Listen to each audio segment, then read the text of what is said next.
பிரேக்ஃபாஸ்ட்டுக்கு சாஃப்டான இட்லி, லஞ்ச் குழந்தைக்கு வந்து 2 பொரியல் செஞ்சிருந்தேன். ஸோ ஒரு பொரியல் ரைஸோட மிக்ஸ் பண்ணி கொடுத்துட்டேன். ஸோ நைட்டு டின்னருக்கு வந்து முட்டை கிரேவி அண்ட் தோசை. இந்த வீடியோ கண்டினியூஸாக பாருங்கள். ஸோ இதில் நான் எப்படி பண்ணுறது எல்லாமே காமிச்சிருக்கேன். நான் வெனஸ்டே மார்னிங் எழுந்தோடனே ஃபஸ்ட்டு பிளாக் சன்னா எடுத்து வேக போட்டுட்டேன். கொஞ்சம் சால்ட் போட்டுட்டு அதுக்கப்புறமா வந்து மாவில் அரைச்சி போட வந்து பீட்ரூட் வந்து நீங்கள் வந்து தனியே சேர்க்க தேவையில்லை. சின்ன சின்னதாக கட் பண்ணியிருந்தீங்கன்னா, பெருசாக கட் பண்ணிங்கன்னா கொஞ்சம் அங்கங்கே திப்பியாக இருக்கும். ஸோ இதை வந்து நான் வந்து மாவில் அரைச்சி சேர்த்து மிக்ஸ் பண்ணி வச்சுட்டேன். நெக்ஸ்ட்டு நான் ரெடி பண்ணது வந்து சன்னா கிரேவி தான். அதுக்கு வந்து ஒரு 2 மீடியம் சைஸ் வெங்காயம், ஒரு சின்ன தக்காளி, வெங்காயம் பத்தாதுன்ட்டு இன்னும் ஒரு சின்னோடு வெங்காயம் கட் பண்ணி சேர்த்துட்டு இதில் இஞ்சி பூண்டு விழுது சேர்த்து எல்லாத்தையும் அரைச்சி எடுத்துக்கிட்டேன். ஸோ காலையில் கொஞ்சம் சுக்கு காஃபியும் போட்டு குடிச்சாச்சு. ஸோ அதுக்கப்புறம் கிரேவி தான் ரெடி பண்ணேன். கிரேவிக்கு வந்து கொஞ்சம் எண்ணெயில் சோம்பு சீரகம் ஆட் பண்ணிவிட்டு நம்ம அரைச்சி வச்ச பேஸ்ட் அப்படியே சேர்த்துடணும். ஸோ இந்த தக்காளி கொஞ்சம் குக் ஆகணும். ஸோ நான் என்ன பண்ணிட்டேன்னா இதை வந்து ஊற்றிட்டு மூடி வச்சிட்டேன். ஸோ மூடி வச்சுட்டு ஒரு 3 மினிட்ஸ் நம்ம ஃப்ளேம் வைக்கிறத பொறுத்து நல்லா குக் ஆகிட்டோன்னே இதில் வந்து நெக்ஸ்ட்டு நம்மளோட சாய்ஸ் தான் மசாலா ஆட் பண்ணலாம். மசாலா வந்து நான் கொஞ்சம் மஞ்சத்தூள், கொஞ்சோண்டு குழம்புத்தூள் இதை மிக்ஸ் பண்ணிவிட்டு சன்னா போட்டுட்டேன். உங்களுக்கு வேணும்னா நீங்கள் கரம் மசாலா எல்லாம் ஆட் பண்ணலாம். நான் ஃபைனலாக ஆட் பண்ண போகிறேன்.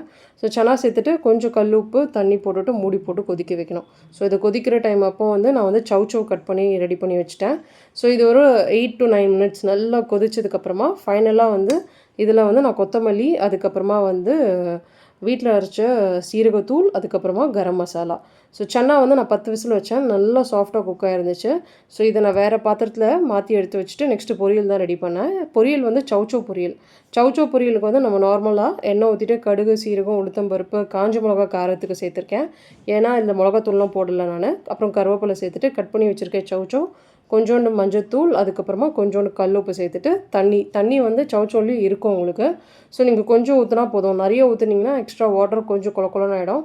கொஞ்சம் தண்ணி ஊற்றிட்டு மூடி போட்டு குக் பண்ணிவிடுங்க. ஸோ இந்த டைமில் வந்து நான் பீன்ஸ், கேரட் எல்லாமே கட் பண்ணி வச்சுட்டேன். ஸோ சவ் வந்து குக் ஆகிடுச்சு.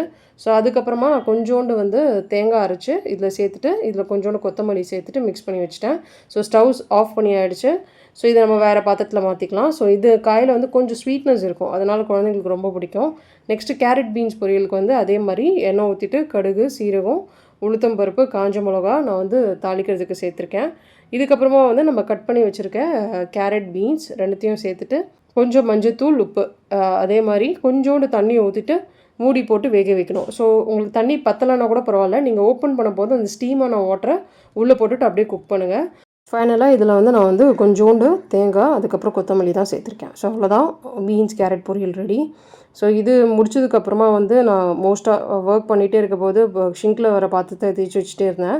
ஸோ ஸ்கூல் ஸ்நாக்ஸ்க்கு வந்து குழந்தைக்கு வந்து இன்றைக்கி மாதுளம்பழம் தான் கொடுத்துருந்தேன்.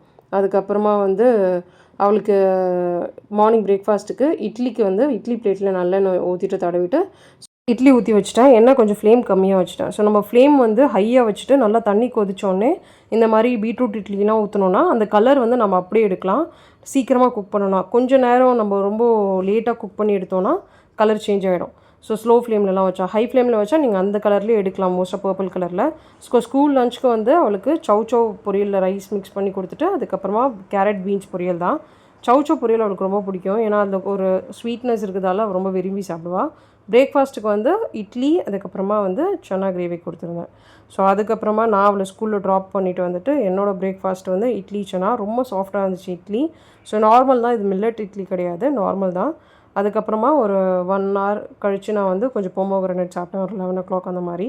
ஸோ லன்ச் வந்து எனக்கு ரொம்ப பசிக்கல. ஸோ கொஞ்சோண்டு சவ் பொரியல் போட்டு மிக்ஸ் பண்ணிவிட்டு கேரட் பீன்ஸ் பொரியலோடு சாப்பிட்டேன்.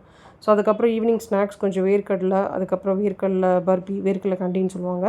அதுக்கப்புறம் வாழைப்பழம், அதில் கொஞ்சம் ஹனி ஊற்றி சாப்பிட்டேன்.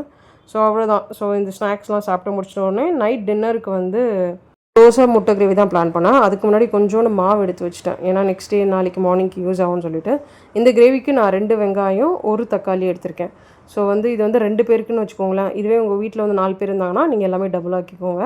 ஸோ எண்ணெயில் வந்து கொஞ்சோண்டு சோம்பு சேர்த்துட்டு நான் இந்த கட் பண்ணி வச்சுருக்கேன் 2 மீடியம் சைஸ் ஆனியன் சேர்த்துட்டு நல்லா வதக்கணும். வதக்குறதுக்கு அப்புறமா நான் 1 ஸ்பூன் இஞ்சி பூண்டு பேஸ்ட் சேர்த்துருக்கேன். ஸோ ராஸ்மெல் போயிட்டோன்னே இதில் வந்து நான் வந்து மஞ்சத்தூள், குழம்புத்தூள், தக்காளி சேர்க்கல. ஸோ மஞ்சத்தூள், தேவையான அளவு குழம்புத்தூள் சேர்த்துட்டு மிக்ஸ் பண்ணிவிட்டு தண்ணி வந்து கொஞ்சோண்டு 2 பேருக்கு மெஷர்மெண்ட் இது. ஸோ மூடி போட்டு நல்லா கொதிக்க வச்சேன். ஸோ ஒன்ஸ் இது நல்லா குக் ஆக போது நடுவில் நல்லா கொதி வந்ததுக்கப்புறம் நான் தக்காளி சேர்த்துட்டு மறுபடியும் மூடி போட்டு கொதிக்க வச்சேன். ஸோ தக்காளி நல்லா குக் ஆகிட்டோன்னே ஃபைனலாக முட்டை மட்டும் சேர்த்துட்டு இதில் வந்து கொஞ்சோண்டு சீரகப்பொடி, அதுக்கப்புறமா கொஞ்சோண்டு வீட்டில் அரைச்ச கரம் மசாலா ரெண்டுத்தையும் சேர்த்து மிக்ஸ் பண்ணிவிட்டு ஃபைனலாக கொத்தமல்லி சேர்த்துட்டேன். அவ்வளோதான் இந்த கிரேவி ரெடி. இந்த கிரேவியில் நான் உப்பு போட மறந்துட்டேன். ஸோ அதை மட்டும் ஃபைனலாக சேர்த்து மிக்ஸ் பண்ணிவிட்டேன். இந்த கிரேவி ரொம்ப நல்லாயிருக்கும். ஸோ நீங்கள் கண்டிப்பாக ட்ரை பண்ணி பாருங்கள். இது வந்து சப்பாத்தியோடையும் நல்லாயிருக்கும், தோசையோடையும் நல்லாயிருக்கும். உங்களுக்கு வேணும்னா நான் தக்காளி வந்து கட் பண்ணி சேர்த்தல. ஸோ நீங்கள் அந்த மாதிரி நடுவில் அரைச்சி கூட சேர்க்கலாம். மசாலா வந்து கண்டிப்பாக கரம் மசாலா, சீரகத்தூள்லாம் போட்டால் தான் நல்லாயிருக்கும்.